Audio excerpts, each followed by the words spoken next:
નમસ્કાર, આપ જોઈ રહ્યા છો સ્પાર્ક ટુડે ન્યૂઝ। વડોદરા શહેરના પાણીગેટ દૂધવાલા મોહલ્લા ખાતે મદ્રસાએ રિયાઝુલ ઇસ્લામ મદ્રાસો આવેલો છે। આ મદ્રસામાં 300 બાળકો મદ્રસામાં તાલીમ લેવા આવે છે અને આ મદ્રસો 15 વર્ષથી ચાલે છે। સદર મુફ્તી ઇરફાન છે। મદ્રસાના જલસાની શરૂઆત તિલાવતે કુરાનથી કરવામાં આવી હતી। આ જલસામાં અલગ અલગ દિનની તાલીમના પ્રોગ્રામો થયા। આ જલસામાં મોટી સંખ્યામાં લોકોએ હાજરી આપી હતી તો અતિથિ વિશેષ જુમ્મા મસ્જિદના ઇમામ મુફ્તી ઇબ્રાહીમે ખાસ હાજરી આપી હતી અને દુઆ પણ કરી હતી। આ ભારત દેશ દુનિયામાં સૌથી ઊંચું છે અને તેને જ લઈને તેવી દુઆઓ કરી હતી। આ દેશમાં ભાઈચારા અને એકતાથી લોકો પોતાનો તહેવાર ઉજવે એવી પણ દુઆ કરી હતી અને અંતમાં મુફ્તી ઇરફાન સાહેબે જલસામાં આવનાર લોકોનો આભાર માન્યો હતો।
दूधवाला मोहल्लाનો કાર્યક્રમ છે।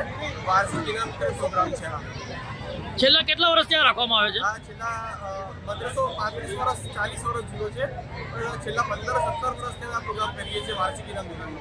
કેટલા બાળકોને ઇનામમાં પ્રોત્સાહન કરવામાં આવશે? 330 બાળકોને ઇનામથી નવાજવામાં આવશે।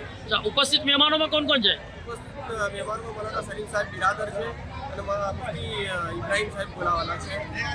આપનો પરિચય? મોહમ્મદ શાકિર મિયાજી।